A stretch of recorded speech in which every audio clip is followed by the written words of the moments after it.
ओम शांति। 19 अगस्त 2021 बाबा के आज के महावाक्य हैं। बाबा समझाते, मीठे बच्चे, तुम सच्चे सच्चे राज ऋषि राजयोगी हो। तुम्हें राजाई के लिए पवित्र ज़रूर बनना है। प्रश्न है, कौन सा अटेंशन राजाई के लायक बना देता है? बाबा समझाते, अगर पढ़ाई पर पूरा अटेंशन है तो राजाई मिल जाती है। बाप जो सुनाते हैं उसे अच्छी रीति सुनकर धारण करो। बाप ने सुनाया और बच्चों ने सुना तो राजाई मिल जाएगी। अगर सुनते समय उबासी देते व झुटका खाते, बुद्धि भटकती तो राजाई गवा देंगे। इसलिए पढ़ाई पर पूरा अटेंशन दो। तो बाबा कहते, यदि हम बच्चों का इस ईश्वरीय पढ़ाई पर अटेंशन नहीं है तो कभी भी हम राजाई पद नहीं पा सकते, नीचे का पद पाएंगे। तो बाबा कहते, बहुत अटेंशन देना है इस पढ़ाई पर। गीत है, हमें उन राहों पर चलना है जहाँ गिरना और संभलना है। ओम शांति। रूहानी बाप रूहानी बच्चों प्रति समझा रहे हैं। आज बच्चों को हठ योग और राजयोग पर समझाते हैं।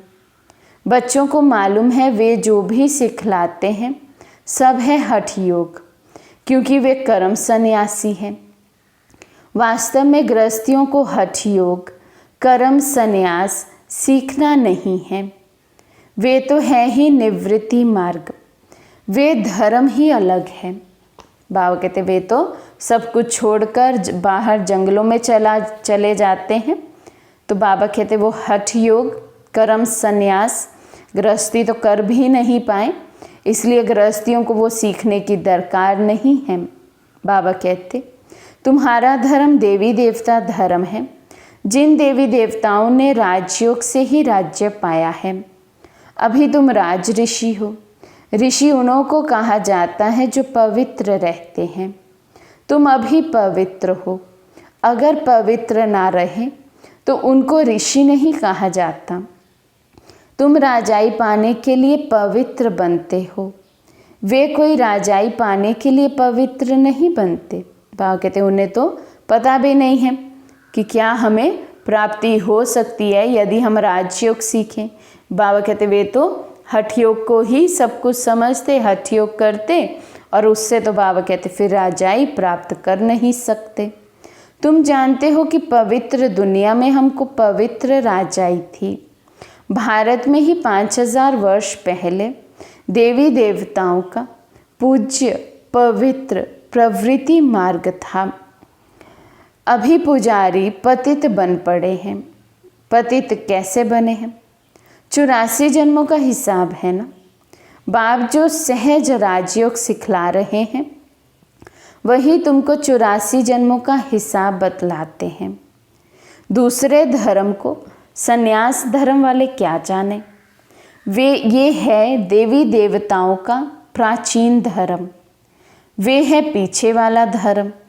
जो पास्ट हो गया उनको सन्यासी समझ ना सके। तुम जानते हो हठ योग अनेक प्रकार के हैं। द्वापर से भक्ति मार्ग के साथ हठ योग शुरू होता है। अभी फिर है राजयोग। वे हठ योग जन्म बाय जन्म सीखते आए हैं। राजयोग तुम एक जन्म में ही सीखते हो। उनको जन्म बाय जन्म पुनर्जन्म लेकर हठ योग सीखना ही है। तुमको राजयोग सीखने के लिए पुनर्जन्म नहीं लेना पड़ता है। ये राजयोग तुम सिर्फ संगम पर ही सीखते हो। राजाई मिल गई, स्वर्ग हो गया, फिर और सब धर्म खत्म हो जाते हैं। तुम राज ऋषि हो। राधे कृष्ण भी पवित्र है ना। कृष्ण को महात्मा भी कहते हैं। महात्मा पवित्र होते हैं। तुम भी अभी महात्मा व राज ऋषि हो। महात्मा अर्थात पवित्र आत्मा, महान आत्मा। ये बातें कोई शास्त्रों में नहीं हैं। शास्त्रों तो बाद में बनते हैं। कहानियों मिसल बैठ लिखते हैं, जो पास्ट हो जाता है वे बैठ खेल बनाते हैं। सच्चा तो है नहीं। अब बाप बच्चों को प्रैक्टिकल में पढ़ाते हैं, उनकी फिर हिस्ट्री बनाई है। बाबा कहते प्रैक्टिकल में तुम बच्चे अब पढ़ते हो, फिर बाद में हिस्ट्री बनती है, फिर ये वेद शास्त्र आदि लिखे जाते हैं, सब खेल कहानियाँ लिखी जाती हैं। बाबा कहते यादव कौरव पांडव थे, ज़रूर संगम पर होंगे। संगम युग की हिस्ट्री बैठ बनाई है। त्योहार भी सभी संगम युग के हैं। राखी बंधन भी पवित्रता पर है, पीछे फिर उनका यादगार चलता है। यहाँ बाप भी सभी को पवित्र बनाए प्रतिज्ञा कराते हैं। सिख लोग कंगन पहनते हैं, वे भी पवित्रता की निशानी है।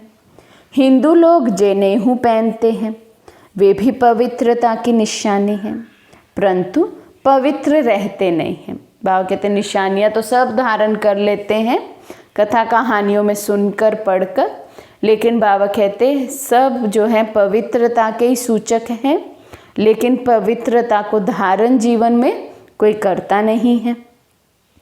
राखी बंधवाते हैं, अर्थ थोड़ी समझते हैं। आगे ब्राह्मण लोग राखी बांधते थे, अभी बहन भाई को राखी बांधती है, वे खर्ची देते हैं। ये सब अभी फैशन पड़ा है, वास्तव में यह है पवित्रता की बात। बाप कहते हैं बच्चे काम महाशत्रु है। वे ब्राह्मण लोग कोई ऐसे नहीं समझाते हैं। अभी बेहद का बाप कहते हैं बच्चे प्रतिज्ञा करो, हम पवित्र बनेंगे, कभी विकार में नहीं जाएंगे। बुलाते भी हैं इसलिए कि आकर पतितों को पावन बनाओ। सतयुग त्रेता में कोई नहीं बुलाते। बाबा कहते वहाँ पावन होते हैं, पवित्र होते हैं, तो वहाँ कोई बुलाते नहीं हैं। अब बुलाते हैं क्योंकि जानते हैं हम सब पतित बन गए हैं और पतित पावन एक ही परमपिता परमात्मा है।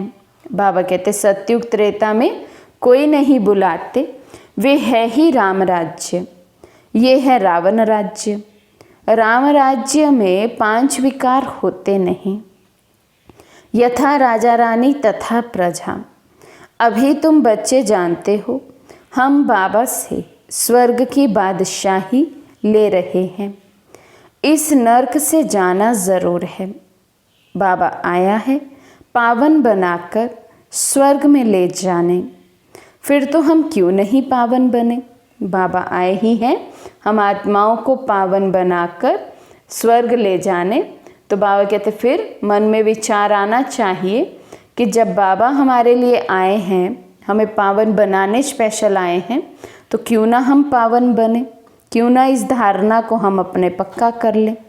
तो बाबा कहते उन्हों के हठ योग तो अनेक प्रकार के हैं।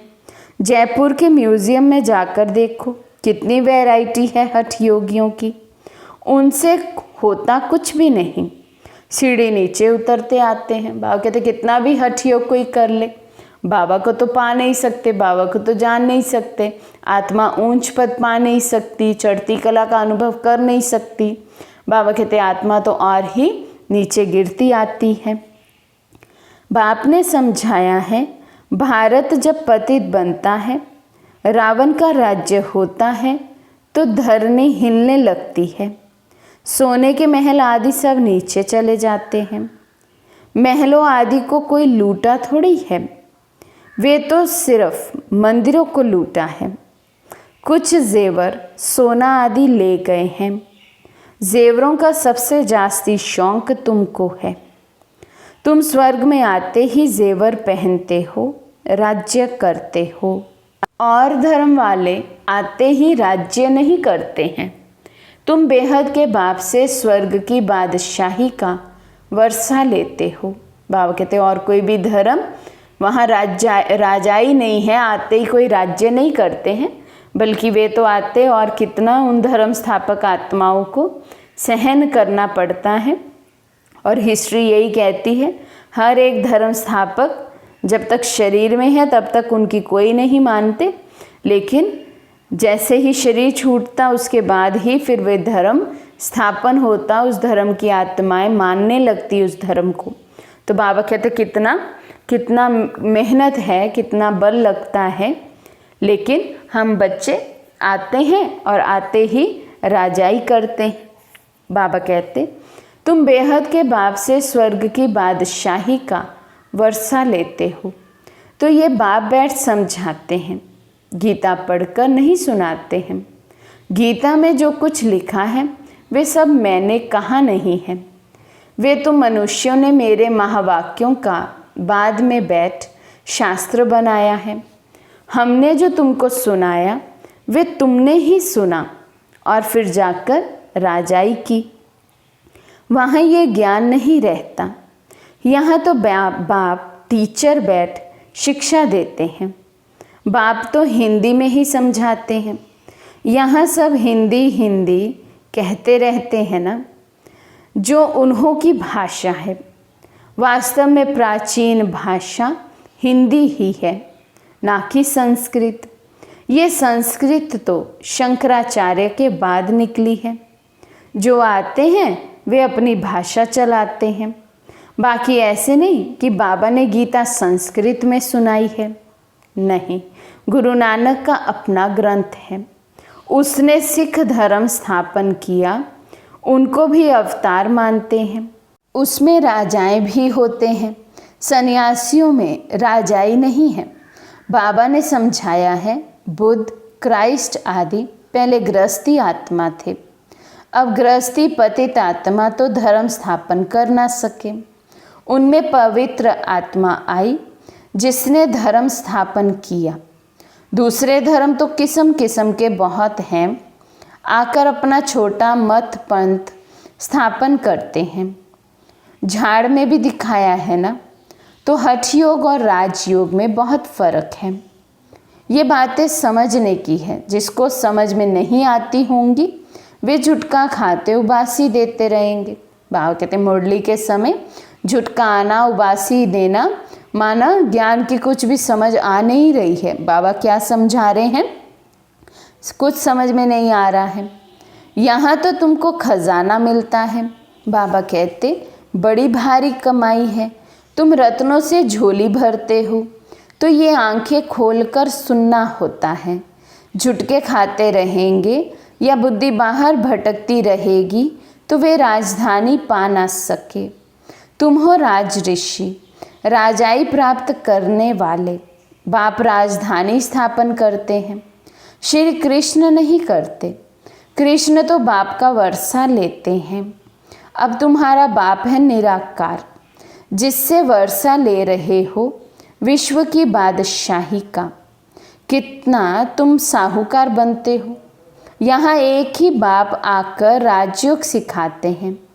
सो भी घूमो फिरो खाओ पियो, सिर्फ बाप को याद करो। बाबा कहते कितना सहज है, हर कर्म करते हुए बस बाबा की याद में रहना है। तो बाबा कहते साहूकार ज़रूर अच्छी रीति खाएंगे, वे तो अपनी कमाई का फल खाते हैं। मालपूड़ा खाओ या रोटी खाओ, याद करो बाप को, भल कुछ भी खाओ। पैसा तब किसके लिए है। बाबा कोई मना नहीं करते हैं, सिर्फ बाप से योग लगाना है। इस राजाई स्थापन करने में खर्चा नहीं है। उस लड़ाई आदि में कितना खर्चा होता है, एरोप्लेन पर कितना खर्चा होता है। गिरते हैं तो एकदम ख़त्म हो जाते हैं, कितना नुकसान हो जाता है। तो बाप कहते हैं चलते फिरते बाप को याद करो, स्वदर्शन चक्र फिराते रहो। हमने 84 जन्म पूरे किए हैं। बाबा कहते चलते फिरते उठते बैठते खाते पीते केवल हमें बाबा को याद करना और अपने 84 के चक्र को याद करना है। कैसे हम आत्माएं परम धाम से नीचे आती हैं, फिर सतयुग से लेकर के तो कलयुग तक पाठ बजाती हैं। बाबा कहते अब चले वतन की ओर, घर जाकर फिर आए राजाई करेंगे। तुम एक्टर्स हो ना। वे बाइस्कोप को तो 2-2.5 घंटे चलते हैं। ये बेहद का नाटक 5000 वर्ष चलता है। इनको मनुष्य ही जान सकते। ये दुनिया है कांटों का जंगल, बड़े से बड़ा कांटा है विकार का, जो आदि मध्य अंत दुख देते हैं। दूसरे नंबर का कांटा है क्रोध। उनकी निशानी ये महाभारत लड़ाई देखो। कोई बात में गुस्सा आया तो झट बॉम्ब्स शुरू कर देंगे। अभी तो ऐसे ऐसे बॉम्ब्स बनाए हैं जो बात मत पूछो। सतयुग में कोई लड़ाई आदि होती नहीं, संगम पर ही ये महाभारत लड़ाई दिखाई है। दूसरे कोई शास्त्र में लड़ाई की बात ही नहीं है। वहाँ तो सारे विश्व के तुम मालिक रहते हो, लड़ाई की बात हो ना सके। बाबा कहते तुम ही पूरे विश्व में मालिक हो, तो एक ही के कहने पर सब कार्य होते हैं। तो बाबा कहते वहाँ लड़ाई आदि की तो फिर कोई बात ही नहीं है। मन मत नहीं है, मत भेद नहीं है, तो फिर लड़ाई कहाँ की। यथा राजा रानी तथा प्रजा, जैसा राजा रानी का जीवन ऊंच होता है, धारणा होती है, वैसे ही प्रजा भी स्वीकार करती है। तो बाबा कहते शास्त्रों में असुरों और देवताओं की लड़ाई दिखाई है, परंतु देवताएं अहिंसक हैं। तुम योग बल से विश्व के मालिक बनते हो। यह है साइलेंस बल, इसमें कुछ तुमको बोलना नहीं है। याद के बल से तुम बाबा से विश्व की बादशाही लेते हो। फर्क देखो कितना है। साइंस बल से विनाश होता है, उसी ही साइंस से फिर सतयुग में सुख देखेंगे। साइंस में इन्वेंशन करते हैं, वे तो सुख के लिए करते ना। ये भी आकर कुछ ज्ञान लेंगे। प्रदर्शनी में तो सब आते हैं, आगे चल सब आएंगे। तुम्हारे इस साइलेंस बल का आवाज़ निकलेगा। तुम प्रश्न पूछते हो गीता का भगवान कौन। ऐसे प्रश्न कोई पूछ ना सके। जहाँ ये प्रश्न लिखते हैं तो उनके साथ चित्र भी दो। गीता का भगवान परम पिता परमात्मा है या श्री कृष्ण, जो पूरे 84 जन्म लेते हैं। पति से पावन बनाने वाला तो बाप ही है। कृष्ण की आत्मा तो 84 जन्म ले सावरी बनी है, उनको बैठ समझाते हैं। तुमने 84 जन्म लिए हैं, तुम अपने जन्मों को नहीं जानते हो। एक्टर्स को पता तो होना चाहिए ना कि हम 84 जन्म कैसे लेते हैं। सन्यासियों का धर्म ही अलग है। भारतवासियों को अपने धर्म का पता ना होने के कारण और धर्मों में जाते रहते हैं। किसी गुरु की आशीर्वाद से किसी को धन मिल गया तो उनके पीछे चटक पड़ेंगे। फिर देवाला निकला तो कहेंगे खुदा की भावी। बच्चा मिला तो बहुत खुशी होगी। अच्छा, 10-12 दिन के बाद बच्चा मर गया तो कहेंगे ईश्वर की भावी। इनको जिंदा करना हमारे हाथ में नहीं है। बाबा के बहुत ऐसे मिसाल देखे हुए हैं, ऐसे ऐसे बहुत होते हैं। यहाँ तो बाप बैठे हैं, बाप बच्चों को समझाते हैं, मीठे मीठे बच्चों पावन बनो। याद है जब महाभारत लड़ाई लगी थी तो द्रौपदी ने पुकारा था, बाबा हमको ये दुशासन नग्न करते हैं, हमको इनसे बचाओ। 5000 वर्ष की बात है।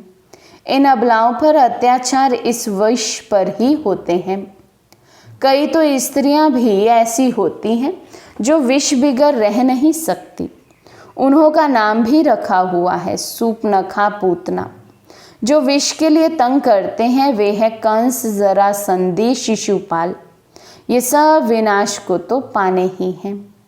इस समय है आसुरी रावण राज्य, फिर होगा ईश्वरीय राज्य। इस सारे चक्र को तो तुम जान गए हो कि कैसे 84 जन्म लेते हैं। ये भूलता तब है जब विकार में जाते हैं। विकार में जाने वाले का मुंह भी पीला हो जाता है।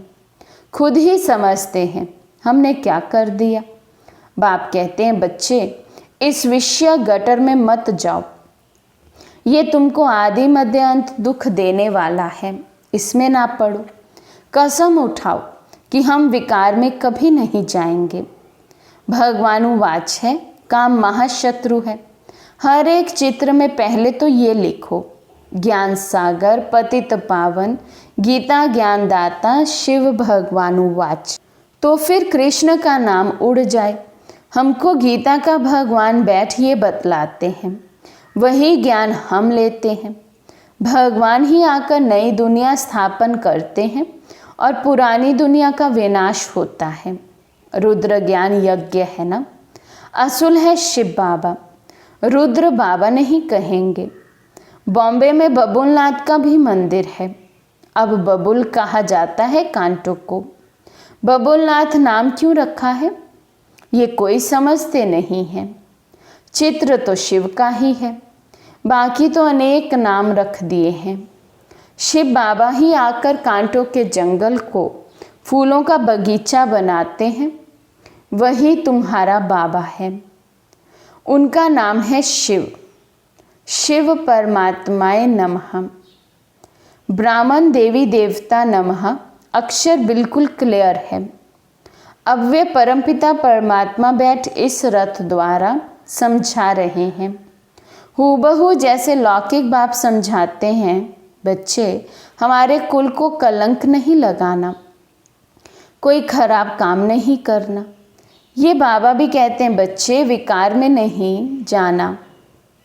पवित्र बनने बिगर स्वर्ग में ऊंच पद पा नहीं सकेंगे। बहुत ज़बरदस्त कमाई तो कर रहे हो, बाकी सब गवा रहे हैं।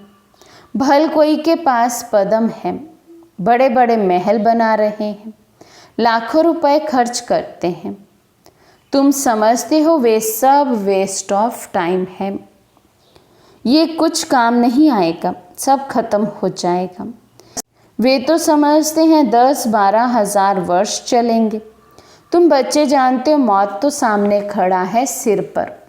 थोड़े समय के अंदर ये अर्थक्वेक आदि हो सब डावाडोल हो जाएगा। अर्थक्वेक आदि में अनगिनत मर जाते हैं। अब तो विनाश होना ही है। विनाश का साक्षात्कार और स्थापना का साक्षात्कार किया है, सो फिर इन आँखों से देखेंगे। भक्ति मार्ग में कितना कुछ करते हैं, परंतु कोई वैकुंठ में जा ना सके, ज्ञान बिगर सद्गति हो ना सके। ये सब भक्ति मार्ग के खिलौने हैं। अच्छा, मीठे मीठे सिकिलदे बच्चों प्रति माता पिता बाप दादा का याद प्यार और गुड मॉर्निंग। रूहानी बाप की रूहानी बच्चों को नमस्ते। हम रूहानी बच्चों की रूहानी बाप दादा को दिल व जान शिकवा प्रेम से नमस्ते नमस्ते नमस्ते जी। धारणा के लिए मुख्य सार, कुल कलंकित करने वाला कोई भी खराब काम नहीं करना है। पवित्र बनने की अपने आप से प्रतिज्ञा करनी है। सेकंड पॉइंट, अपना टाइम मनी वेस्ट नहीं करना है। फूलों के बगीचे में चलने के लिए कांटे निकाल देने हैं।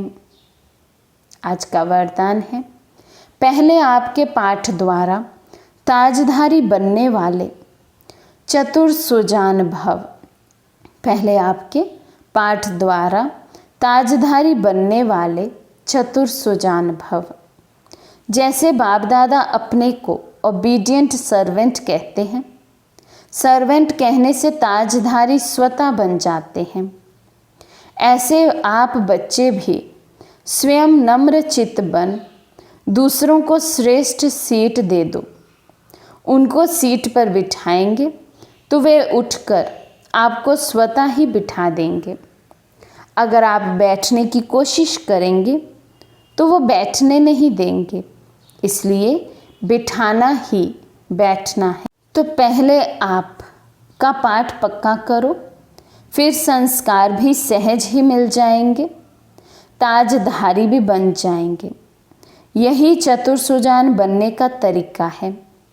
इसमें मेहनत भी नहीं, प्राप्ति भी ज़्यादा है। स्लोगन, अंतर्मुखी एकांतवासी बनने वाली श्रेष्ठ आत्मा ही अव्यक्त स्थिति का अनुभव करती हैं।